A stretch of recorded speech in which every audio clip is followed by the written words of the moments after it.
Welcome to the first Insight Intelligent Technology Report Executive Roundtable. This report is Insight's annual survey to uncover how the global economy and other events are influencing the challenges, priorities, and progress business leaders are experiencing across industries and countries. I'm Jillian Viner, I'll be your host today, and joining me today in the studio is our very own Joyce Mullen, President and CEO of Insight, Suma Nalapati, CIO of Insight, Mike Gomand, our Senior Vice President of Strategy, and joining us all the way from UK virtually is Adrian Gregory, President of Insight EMEA. Welcome. Thank you. Thank you. Thanks for having us. So this report just has a wealth of information. We're not going to get through all of it today, but we'll do our best. So first, just kind of overview of some of the highlights. We asked business leaders the greatest threats facing their organization over the next 12 months. And they consistently rank cybersecurity as a top concern, followed by business resiliency. No surprise there. But what may be surprising, 82% of survey respondents agree that they must invest in digital transformation over the next 12 months or be left behind. In fact, 49%, nearly half, said the third biggest challenge facing their organization was their own ability to keep up with technology innovation above their competitors. So, in other words, the future success of their organization hinges on their own ability to do something faster, better than their neighbors. Now, at the same time, 50% of respondents said that technology, including legacy technology, complexity, incompatibility, and operability, has an outsized negative influence on their organization. And yet, 44% their organization's digital spend will be unchanged over the next 12 months, while only about 1/3 will either increase their spending compared to what they originally had planned to do. There's so much to unpack there, and I'd love to hear from all of you just on some of these core facts. Mike, I'd like to start with you because I know you're having daily conversations with many of our clients. What's happening in the minds of business leaders today? Well, I think you touched on it. A lot of companies view innovation as a competitive imperative. And the IT organization is being asked to enable that innovation to drive profitable market share growth. Now, the dilemma they face is what you raised, is that they have flattish budgets. So how do I invest in digital innovation when my budget's flat? So what I see is clients really focusing on two things, the ROI and the optimization. So the ROI, and what we frequently do, is help clients think through what's the return on this investment for you. If you're going to drive revenue growth, is it going to help you drive share of wallet with your existing clients? Is it going to enable you to attract new clients? Can you enter a new market segment you don't participate in today? Can you create a new digital offering that's a fundamentally new revenue stream for the company? But absent that ROI, the decisions don't move forward, the projects don't move forward. Then comes the funding part, which is the optimization. So today, with flattish budgets, the companies typically have to cut somewhere else in order to fund the innovation. And one of the areas I think is a great opportunity is cloud spend. So IDC actually released some really interesting data recently that says 30% of total IT spend is now going to cloud, and they estimate that clients on average are overspending by 10 to 25%. So let me put that in context. Think of a $1 billion revenue company. On average, they might spend 5% of their revenue on IT, so that's $50 million a year. If 30% of that is cloud spend, that's $15 million a year. If we can hit the middle range of those IDC overspending for them, that's $2 to $3 million a year of annual savings that can be used to fund the innovation, and you're achieving those savings without firing people and without killing a pet project. So it's truly this, how do I optimize to innovate play that the clients are looking for. Yeah. And that is such a priority, right? Figuring out how to do exactly what you're talking about. I also think that we're seeing some really tremendous advances in terms of productivity improvements with generative AI. We've been talking about it now for maybe 2-3 months in earnest. We've been working on it for maybe a year, I guess, internally, but we're asking, and Suma knows this too, we're asking our IT team to figure out how to do more work with less money. And that's going to be kind of the state of play for a really long time, I think. And Adrian, I don't know what you think, but I feel like that's the same across the world. We're seeing the same exact focus in EMEA, right? Yeah, no, for sure. And, some examples that I'm seeing with customers as well is that they're really focused on what does their technology organization look like in order to take advantage of some of the efficiency savings, but also shape themselves so they can innovate. I mean, one manufacturer I was working with in continental Europe has created an organization called Advanced Digital Solutions. And it's more than just a technology provision into the organization. It looks at customer experience, UX design, data science, agile methodologies, all wrapped up in a technology organization. And their job is to work with the lines of business in that manufacturer to deliver innovation as well. So yes, they've got the efficiency piece, but they've turned themselves into, how do I get to be a digital business and engage in a different way with my lines of business to achieve that? Suma, are you feeling all this pressure? Absolutely, but in a good way, right? It's an opportunity in my mind. The opportunities that we face at Insight are the same opportunities that our clients are facing, right? So we are able to talk the same language, if you will. I think, Mike said it, Joyce said it, right? How do we reduce the cognitive loads on our teams while improving efficiencies, while increasing our optimization, and being able to create a reference architecture where you're reducing the technology debt and bringing in new technologies as we speak. Creating that solid foundation is so critical, where we can build upon that foundation and use emerging technologies like Gen AI in a way which is very responsible, so that we are reducing the tech debt and looking at optimization with the same lens and balancing both. Love it. We're going to talk about generative AI in just a moment. But it sounds like essentially we all agree with 82% of our survey respondents that digital transformation is absolutely essential.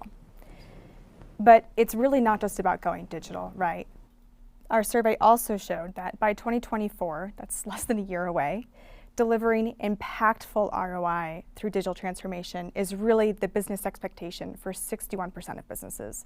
Doesn't seem like that unreasonable of an expectation, but certainly a big ask. So against present market conditions, tighter budgets, investment plans, we're finding that C-suite leaders are really looking at these digital investments with much greater scrutiny. And particularly for Joyce and Adrian, I imagine you've got great empathy with business leaders today. So when 55% of our survey respondents say that metrics require stronger rationale for inclusion, 51% say ROI metrics must be more specific and granular, there's really a burden on innovation champions to prove out that ROI. So how do you do this? How do you confidently invest in new innovation? Well, I think the magic there is that all the saving, if we're asking Suma to help us modernize our IT environment, the benefits are not going to necessarily accrue to IT OpEx. The benefits are going to accrue to our ability to grow faster, or like Mike said, I mean, our ability to change the customer experience or create a new revenue stream or something like that. So I think, first of all, it requires a really tight leadership team that understands how to pull together the capabilities of the organization, deliver results, and recognize those results financially in maybe a different part of the business. So that's one thing. And then I also think it just means you got to be tight on the follow-up and the measurement of the process and make sure we're getting it done. So we've invested, for example, pretty significantly in the last few years in our e-com capability. And that only is useful if our clients use it. So we are all about adoption now. And that's where the ROI comes from. But it's not necessarily immediate, and it's not necessarily in the IT budget. I think that's the critical thing. Adrian, I don't know, different view from EMEA? Yeah, no, what I'm saying is a lot of businesses as well thinking about how to measure innovation, how to measure investment. So maybe a couple of stats I'll pull. For organization, I mean, most organizations are becoming digital businesses now. Some, it's very apparent, some are on the journey there. But if you look at the number of code releases per year, a high quartile business will be in the sort of 1,500 per year range of code releases. Very low-end business will be in the region of 7 per year. Now, if we just think back in time, every code release for new set of features and functions to customers would be the subject of a very big kind of investment ROI decision, and deciding what goes in, what doesn't go in, and when to do the draw, how it impacts operations, etc. That's just completely changed. So I'm now talking to businesses who are more thinking about a level of OPEX that they can spend per quarter, and then working on a backlog and then deciding with the business what to prioritize in that backlog so they can release it to customers. Now that requires a different ROI model and a different level of innovation, a different way of thinking about it. Some businesses are right at the top end of that curve. If you take a Netflix or an Amazon, that they've been working in that mode for a very long time. Other businesses do not work that way, but they need to, and they're trying to get used to that. So that's something that we can help with as Insight as well, is helping them to compare and contrast digital business models and how to think about innovation and investment differently. You've mentioned over and over again, the name of the game is optimize to innovate. And lots of priorities on the plates of business leaders across the business. Organizational leaders are juggling a lot. And over the next 12 months, leaders are prioritizing 4 things above all else. Now, we know things are changing fast, so maybe this is different today, but at the time of this survey, the number 1 objective was to increase revenue. That's 38% of our respondents, followed by driving innovation, 35%, improving sustainability, 30%, really closely followed by improving operational efficiency. Now, even though we're in this period of cost conservation, reducing costs was 6th on that longer list of priorities. And it was interesting to see improving sustainability so high up there. So when you're talking to clients and business leaders about their key objectives over the next 12 months, we're talking about cost reduction, optimization. Are you surprised that sustainability is so high on that list? Why is that a focus right now?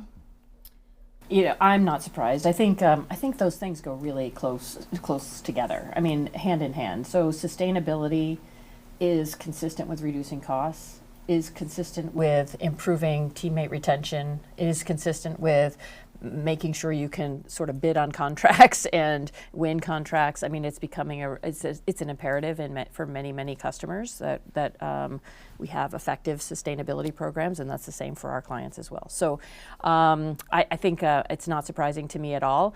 I think it's a little bit, it's hard to rank those things. Operational efficiency for me is a euphemism for cost reduction. And so I think, it's a little bit sort of how you categorize your priorities, but those top 4, improving revenue, which really has a lot to do with customer satisfaction and customer experience, improving the cost structure, improving sustainability those are pretty key to any business today.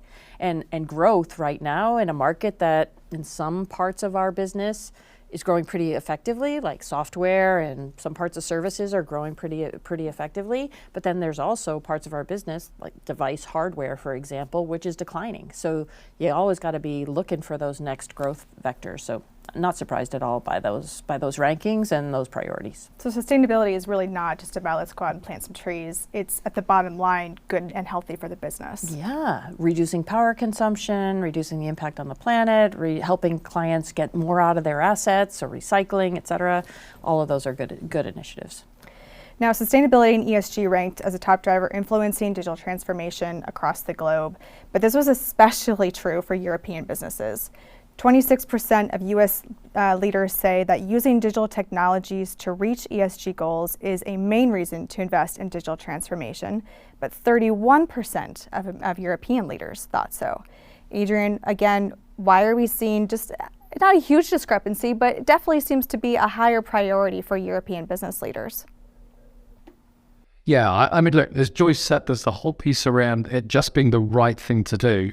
But I think in addition to that, the regulatory framework in Europe has really come to the fore now. So, for example, you've got a corporate sustainability reporting directive and European reporting standards. So businesses have got to conform to this. So it's not a sort of it's a nice to have, and we think this is the right thing to do. It's necessary to do business in Europe. You've then got government requirements as well. So in the UK, to bid on government contracts, which is a huge spend, there's something called the social value legislation. So you have to demonstrate how you're supporting the government's 25-year plan for sustainability. And if you don't have good answers to that, you will not win the business. You've then got a whole piece around green finance strategy as well, and an EU, called the European Green Deal. And that is all about how the work in order to get to net zero by 2050, how that's funded, and making sure that privately funded investments come from green initiatives. So this stuff is not just a nice to have or we should do it because it's the right thing to do. It's in legislation, so we have to do it. And that's probably why it's more at the forefront of the minds of European business leaders. So our survey this year really specifically spoke to business leaders. We wanted to find out from the units of different parts of the business what was challenging, what was top of mind for them. So not so much from the IT side, but every other line of business. And we asked our survey respondents how they saw technology helping them to overcome their key challenges. And interestingly, using technology to optimize costs received the lowest response rate of just 15% globally. And I see you smirking at that. Does that surprise you? Is that just because of where they're coming from, or? Well, I think a lot of business executives feel like they've done a lot of cost optimization. That's traditionally how technology's been used, so it's not the top of the pipe for them. If you're running a business, you're more interested in am I going to deliver a better experience for my customers that allows me to grow the business? Am I going to introduce some innovative products that allows us to differentiate from our competition? Am I going to deliver a differentiated experience to employees that allows me to attract and retain the right kind of talent? Yes, we all have to manage costs, but I don't think it's the top thing when you're running a business that you worry about. You can't cut costs. You can't cut your way to success. Fair enough. And perhaps that's why our respondents largely believe that technology will help them solve other challenges, such as optimizing flexible working models, which maybe we thought we already had that figured out, but it's clearly still a challenge. Creating better or new experiences for their end users, and this is referring to customers, not their employees. And then improving productivity, that seems to always be a top thing. So based on that, Suma and Joyce, do you feel like this is a great use of technology? Is there maybe a missed opportunity or misalignment between what IT knows can be done through technology and what business hopes to achieve through technology? I believe personally in a business-led technology, right? There is the challenges that our business partners face that technology is an enabler of. So I don't see it as if and, it needs to be in conjunction, right? We're together solving for complex problems, and technology is absolutely an enabler. But I don't think we can do it independently, and business has an outcome that's different from the technology outcome. They go hand in hand. Joyce, do you agree? I totally agree. And I think that's back to that teamwork, trying to figure out where are we making the investments and where will we see the returns, and you got to be really tightly aligned on that. And because I cannot stop talking about generative AI, I have to say that I do feel like there is a really significant opportunity to basically build on what Adrienne was talking about. If somebody's got a budget and they say they're working through their backlog and trying to figure out how to make enhancements to their internal environments or their customer experience applications or whatever, we're going to be able to do that faster. And I think it's actually already happening. So I have a son. I'm not going to talk about what company he works for, but he does a whole bunch of work now through ChatGPT or through Bard. He checks his own code, and he is basically reducing the amount of time it takes to troubleshoot any kind of code that he builds. And when I say, okay, well, what are you doing with the extra time? He says, oh, well, I'm going on a bike ride, or I'm rock climbing. And I'm thinking, okay, well then we as leaders have an obligation to raise the bar on productivity expectations and enable the adoption of those tools, because it's in our clients' interest to get through those backlogs faster, because that's going to drive the next wave of technology adoption. And that's true of us internally as well. So I feel like there's an enormous opportunity. I don't think we quite have it all figured out because it's pretty new still. but I think there's an enormous opportunity to get our teammates out of soul-sucking work. I mean, who wants to check lines of code for I did that, Joyce, when I was a programmer, and I'm like, where was Gen AI when I was doing that? I would miss a semicolon in 400 lines of code and had to go line by line, and like, where is ChatGPT, right? So I'm so happy for your son. Yes, exactly. Except I would like him to work during those extra 10 hours instead of rock climbing. But I think that soul-sucking work can go, and I think it unleashes the potential of all of our teammates and all of our customers' teammates, and I think that's a huge, huge opportunity that we haven't really figured out how to manage yet, and we're all, or legislate, to Adrian's point. Again, Europe is way far ahead on legislation around how to keep Gen AI safe, but I mean, this is gonna change our work. Truly a seminal moment, right? The internet, the iPhone, and now Gen AI, and it's just going to change our productivity. I think 10x is for programmers, that's what they're saying. And Insight, we are so lucky that we've been able to follow, as Joyce, you mentioned last year, into this, and we have a policy around responsible use, and we are able to take that to our customers and have this very thoughtful conversation about how is it that they're incorporating that into their workloads. It's amazing what's happening right now. Agreed. Let's talk about generative AI a little bit more. We're so excited you finally got to that topic. Joyce wasn't going to wait. No. Well, as you mentioned, we're watching generative AI just take off at breakneck speed. And just recently, on behalf of Insight, the Harris Poll conducted a survey of 405 US-based employees of a director level or above, all about generative AI. It was a short survey, and I say recently because it was just a couple weeks ago, but the way that generative AI is taking off, I mean, it's like you're out of date the next day. So at the time of that survey, one of the questions that we asked were their top 3 concerns about implementing generative AI at their organization. And the things that rose to the top were quality control at 51%, closely followed by safety and security risks at 49%. And then ranked third was 39% a fear of limiting human innovation.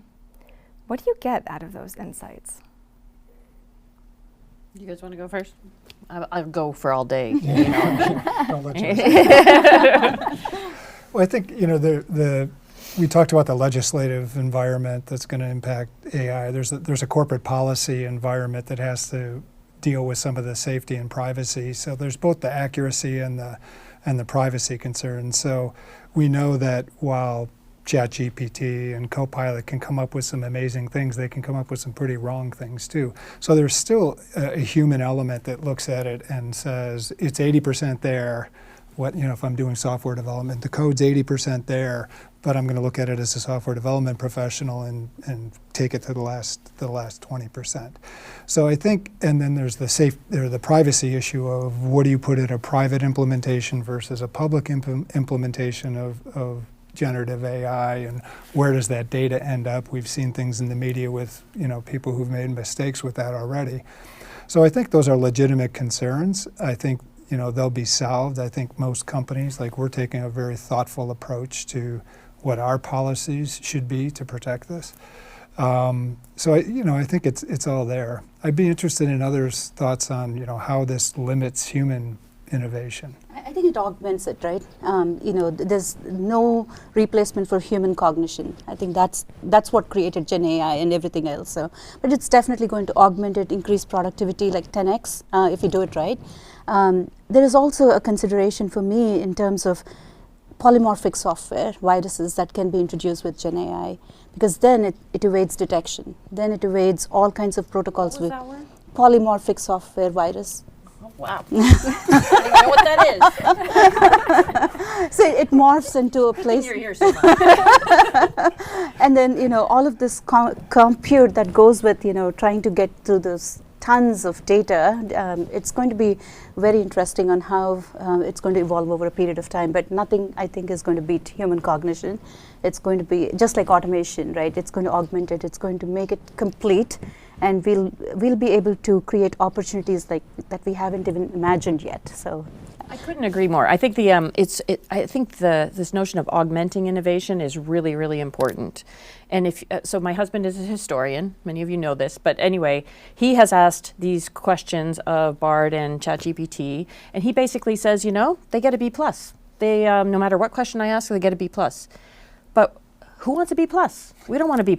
I mean, it's going to be required that we figure out how to innovate on top of it to actually distinguish ourselves, whether that's creating a marketing campaign or writing a press release or writing a 10K or recruiting great candidates. It doesn't matter how we're using it. We have to augment that with our own innovation. And I think otherwise we're all going to be just like collapse to a median level that is going to be unsatisfactory and uninteresting to our customers or our teammates. So I think the idea of, as I said earlier, getting rid of the soul-sucking work and then unlocking the potential of our teammates. This is what our purpose is all about at Insight anyway, so that they can do really meaningful work, and then doing the same with our clients is really magical. Just building on that, right? The soul-sucking work is not conducive to innovation. So if you can take away some of the soul-sucking work and let people free up to think and be creative, which, by the way, might happen when they're riding their bike. Yeah. Okay, but maybe not for 10 hours a week. Oh, it's a light week? Tapering for an event? No, but seriously, right? Let people step back and think and be creative and be innovative and collaborate with each other instead of chasing down an email chain. And that's what we do for our clients, right, Mike? Yep. In terms of, if there's a hospital that's our client, then we are going to use generative AI to do more prescriptive medication type of systems, right? And more of the interoperability that you mentioned early on with electronic health records and electronic medical records, because there's so much opportunity out there. So the possibilities are endless with that kind of innovation when you take away that soul-sucking work. But Adrienne, I think EMEA has generally been at the forefront of trying to figure out how to manage these environments. So if I think about GDPR or I think about Gen AI now, new legislation that I know is not sort of through the European Parliament, but I mean, it seems like Europe is really trying to think about how to make this productive and how to keep people safe. Yeah, no, I think that's right. And one aspect of generative AI, I think, which is making a difference, is that it's democratized the ability to use technology. So that helps innovation, whereas in this domain, it would have been really, the domain of technical experts, So in the past, programmers, then people that could use data science tools and have that kind of background and thought process. Now with interfaces like ChatGPT and Bard, it's really democratized it. So, more and more people can use this technology. And as that ability to use this technology really expands, you start to see the innovation and the uses of technology. So whilst that's exponentially growing, it does require rules around how to use it, how to make sure it's not biased, how to check for quality, and how to make sure that the intent is a good intent and we don't get kind of overpopulation by bad actors using this technology for the wrong purposes. So yeah, and we're seeing this all over. So European Parliament, the EU have come out with a very strong view on trying to get to these rules and get to an agreement and put the legislation in place. And I'm sure globally this will follow too. And I think the best analogy I've heard is we have to treat these tools like they're junior associates. They're like a brand new kid just graduating from college, joining us and writing code or doing something. They need coaching, they need training, they need oversight, they need intervention. And I think if we think about that that's how we think about our tools, and every developer thinks about it that way, and every marketer thinks about it that way, and every HR professional thinks about it that way, every lawyer thinks about it that way, then I think it will augment our productivity and allow us to do more with less. And the responsible AI aspect of it. Yes, absolutely. You beat me to the punch. Oh, go ahead. Sorry, I was talking to a client last night about this, and in addition, it may augment some jobs. It's creating whole new job categories. Like there's a discussion now of prompt engineers. Yeah. And prompt engineer is someone who constructs the best questions in the right format to ask ChatGPT or Copilot the question. It goes to your point. It's like talking to a 10-year-old. If you don't ask exactly the right question, you get a garbage answer. So there's going to be new jobs and new categories created as well. Well, and someone's going to have to figure out what polyformic, whatever that was. And it is going to happen with the cybersecurity. We talked as one of the top priorities. And the more AI is introduced by hackers into the code, it's going to be again, new job categories, right? Exactly. Yeah. And we can't be Pollyanna about it Yeah. because that is a very real risk. I mean, disinformation, misinformation. What do you call it when you imitate someone's voice and you can? Deep fake. Yeah.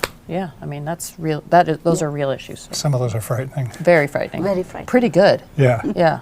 Frightening in how realistic they are. Yeah. Yeah. Did you hear that song by Dre?